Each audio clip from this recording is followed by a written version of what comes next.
Mulle sõber ostis korteri endale ja vaata, ta ostis selle, mis need populaarsed on praegu, vaata see loft-tüüpi korter.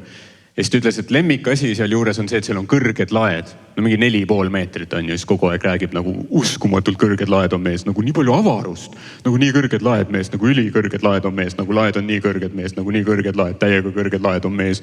Sa ei usu, kui kõrged laed, nii kõrged laed mees. Mul hakkas suitsuandur tööle, ma ei saa kätte. Nii kõrged lahed on mees. Ja mul nagu jah, okei, davai, ma saan aru. Ja siis värske korteri omanikuna on ju, ta käis esimest korda seal majas korteriühistu koosolekul. Ja siis pärast rääkis mulle, et kuule tead, ma käisin seal ühistu koosolekul on ju. Ja ma nägin, et üks korteri omanikest on see, tead vaata see väikest kasvu inimene. Ja ma olin nagu, et mis see siia puutub? Ja siis ta ütles, et ma mõtle, kui kõrged need laed tema jaoks. Sest ma kartsin, et sealt tuleb midagi solvavat. Aga ei, ta lihtsalt tundis siirast rõõmu. Keegi teine naudib veel rohkem neid lagesid. See on ju armas isegi. Vaata, me võiks rohkem tunda rõõmu, kui teistel läheb hästi. Meil liiga tihti küüned enda poole. Näiteks ma nägin mingit uudist, et kuskil koolis hakati jagama tüdrukutele tasuta tampoone. Mis on nagu positiivne asi minu meelest, jagame tüdrukutele tasuta tampoone. Ja nagu kohe selle uudise peale tulid välja need tüübid, kes on mingi. Aga poisid? Kurat, see on diskrimineerimine raiks. Miks poisid midagi ei saa? Kui tüdrukud saavad tampoone, poisid peavad ka midagi saama. Ja ma olen nagu, et kas see on see koht, kus nõuda või nagu mida sul üldse vaja on või kas sul sellest ei piisa, et sul pole päevi? Äkki lihtsalt tunne rõõmu, et sul till ei tilgu verd. Iga kuu, aga ei, on vaja ikka endale ka midagi. Tüdrukud said midagi meditsiiniliselt vajalikku, nüüd sa tahad kingitust. See pole taktitundeline. See oleks nagu, kui see oleks, et oota, mis asja? Vanaema sai kuuldeaparaadi või? No perse, ma tahan AirPodse. Teeme peldiku huumorit ka. Vaata, mõnikord on vaja käia avalikus kohas vetsus. Tuleb ikka ette. Ja minu meelest üks nõmedamaid asju, mis võib juhtuda, kui sa oled seal kabiinis, on see, et keegi samal ajal tuleb ja katsub seda ukse linki. Kas see uks on kinni? Ja see on päris nõme, sest ütleme nii, see pole kunagi pehme katsumine. See pole kunagi see, et keegi tuleb, ma delikaatselt katsun seda linki, et kas see uks on kinni. See on alati see, et sa istud seal rahulikult ja siis järsku lõnk. Ja ehmatad ära, nagu püha issand, marvotöörid on ukse taga või mis seal toib. Lihtsalt ülirobustne lõnk. Ja mis mul meeldib on see, et ta katsub selle ära, näeb, et see on kinni. Ja siis ta ootab 10 sekundit ja proovib uuesti. Ma olen, mis sa türa arvad, et siin toimus praegu? Ma olen ju ikka veel siin sees. Sa arvad, ma lasin ennast ka potist alla või? Nagu lihtsalt lõgistab seal uks. Ja mis su peas toimub, et mida sa lõgistad selle lingiga, et sa arvad, et kui piisavalt kaua lõgistad seda linki, et lõpuks ma olen nagu, et ei seltsis segasem. Ruumi on. Ei tead, uskumatuid asju võib näha, kui sa vaatad elu lahtiste silmadega. Eelmine kuu sõitsin rongiga Tartust Tallinnasse, õhtu viimane rong.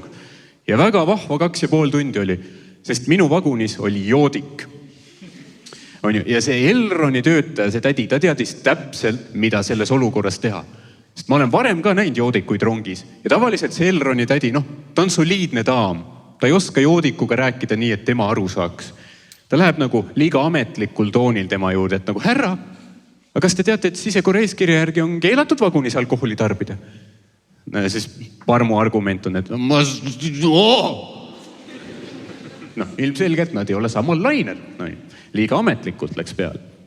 Siis eelmine kord, vagunis oli selline nagu korralikult nagu paistes punase näoga mees. Silmad kissis, istus seal. Seljakott oli ka seljas. Siis kuskil Jõgeva kandis ta võttis seljakoti seljast ära, tegi luku lahti, pani oma kämblad kotti sisse ja siis ta tõmbas sealt välja selle, tead see hiiglaslik balloon parmuõlut. Võtta see absurdselt pirakas, see mis sa pead 2 käega hoidma, et juua. Võttis selle välja ja siis hakkas lihtsalt keset vagunit kulistama.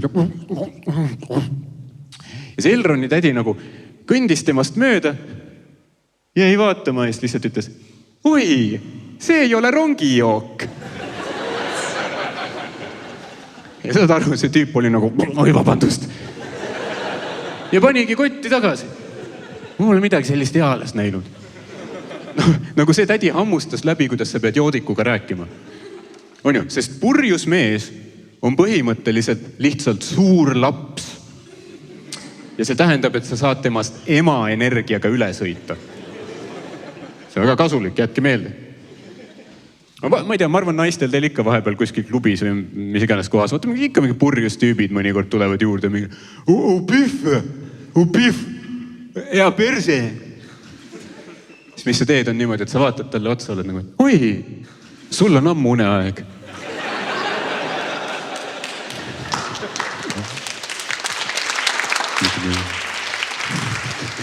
Pese hambad ära ja võit magama. Vaata, et alla ei pissi jälle. Tüüp on nagu, kus ta teadis. Aga jah, praegu me oleme siis tuuri peal olnud terve juulikuu, augusti alguseni oleme. Me oleme nagu üle Eesti käinud paljudes eri kohtades. Aga kui tuur saab läbi, rahad on käes, siis ma tahaks ise minna välismaal reisile. Ma ei ole nagu väga palju välismaal reisimas käinud. Ja kuna ma ise ei ole palju käinud, siis ma küsin sõpradelt nõu, et nad on nagu rohkem ringi trippinud. Küsin neilt, et nagu, mida teha, kuhu minna. Ja ma ei tea, kas te olete tähele pannud, aga inimesed, kes on nagu palju reisinud, annavad suht sitta reisimisnõu. Sest kui ma ütlen sõbrale, et ma lähen esimest korda elus Itaaliasse, et vaataks Piisa torni, siis ta on kohe mingi, et Piisa torni, nagu veits turistikas ei ole või? Nagu see pole üldse autentne kogemus mees, nagu lihtsalt, see on puhas turistilõks, ära sinna mine, seal käivad ainult turistid, ära sinna küll mine, ainult turistid käivad seal. Ja ma olen nagu, et ma ju olengi turist. Ja siis nagu mida ma tegema pean? Ja siis tuleb alati see, et ei no vaata, kui sa reisid teise riiki, siis ära tee seda, mida turistid teevad. Tee seda, mida kohalikud teevad. Tee seda, mis kohalikud teevad. Ja ma olen nagu, mis? Lähen tööle või? See on ju eriti pask nõu. Ma tahan puhata, ma ei tea see, et lennuk maandub otse Vapianosse lihtsalt mingi pann kooki viskama, segi läinud. Ma tean, ka kohalik inimene ei ela seda elu, mida turist arvab. Võib-olla ka mingi rootslane kuskil loeb Eesti kohta brošüüri ja siis arvab, et me käimegi iga päev rahvariietes Kaerajaani tantsimas kuskil Vabaõhumuuseumis. Aga see pole ju meie päris päev. Et kui see rootslane küsiks minu käest, ütleks, et tal on üks päev Eestis aega, ja et kuidas veeta see päev nagu õige eestlane. Ma ütleks, et ma ei tea, tee tupsu ja vaata kättemaksukontorit. Sa ei pea hotellist väljagi minema. Aga ma ise tahaks minna välismaale, vaata, sest ma arvan, mul on nii palju avastada lihtsalt. Ma elan Põhja-Tallinnas praegu ja mu maailmapilt on väga piiratud. Ma siiani arvasin, et kõige valjemad inimesed on venelased. Ja muidugi võrreldes eestlastega nad on ka, sest eestlane vähemalt kaine peaga avalikus kohas, ta ei taha kõvasti rääkida. Venelastel seda probleemi ei ole.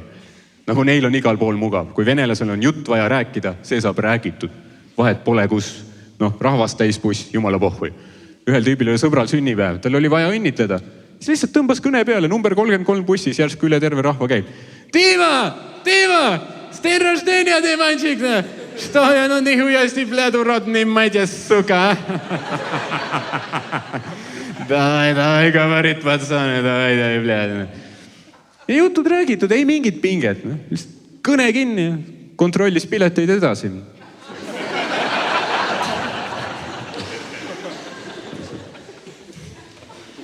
Vaata, eestlane ei hakkaks eales rahvast täis bussis kõva häälega rääkima. Isegi, et sõbrale sünnipäevaks palju õnne soovida. Eestlane on pigem see, et sõbral sünnipäev. Ma saadan sõnumi. Ma panen Facebookis põss. Ja siis hakkad Messengeris kirjutama, vaata, et viimane kord, kui sõbrale kirjutasid, oli eelmise aasta põss. See on traditsioon juba väikest viisi. Aga jah, ma arvasin tõesti, et nagu venelased on kõige valjemad inimesed, aga siis ma kohtasin hispaanlasi. Ja vaata, hispaanlased on teisel tasemel valjud. Nad on nagu sõbralikult valjud. Vaata, hispaanlaste probleem on see, et nad naudivad elu liiga palju. Nad tulid ühele meie show'le, nad ei tulnud nagu show'd kuulama, nad olid omavahel seal oma lauas, kuskil ruumi taga otsas, nurga taga, on ju. Aga nad nautisid üksteise seltskonda nii palju, et nende omavahelist vestlust oli rohkem kuulda kui koomikut laval mikrofoniga. Ja nagu show oligi pekkis, publik ei kuulnud, mis me räägime, sest kogu aeg käis hispaanlaste lauast üle lihtsalt. Escúchame. Vivo es estupenda. Yo nunca he estado triste. Teised on nagu, yo tampoco. Saludos. Ja me kõik tahtsime, et nad oleks vait, aga no, mis ma lähen ütlen neile mingi? Vabandage, et teie rõõm häirib meid. Tõmmake veits vaiksemaks, on ju, austage Eesti kultuuri ka. Aga no keegi ei julgenud minna ütlema neile, et olge tasa, on ju. Me lihtsalt kannatasime ära, kui õiged eestlase. Show oli pekkis, noh, me ei teadnud, kuidas neist lahti saada. Aga siis sai show esimene pool läbi ja hakkas paus. Ja siis pausi ajal läks peale pausi muusika. Ja see oli Sünne Valtri. Nagu tummine Eesti süldimuist läks kõllidest full blast peale.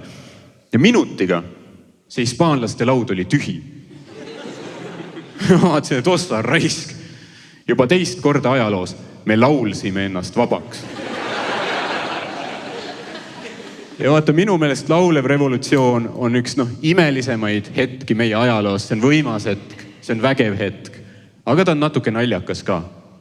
Nagu selles suhtes, et enne laulvat revolutsiooni meil olid metsavennad. Ehk siis nagu aastaid me tulistasime kommuniste kuulipildujatest, viskasime granaate, karjusime, et minge ära. Nad olid nagu, et ei lähe. Siis me hakkasime laulma, nad olid nagu, pliad, ma ei suuda enam. Kuulge, ma olen Ardo Asperg, see oli minu aeg, suur aitäh teile.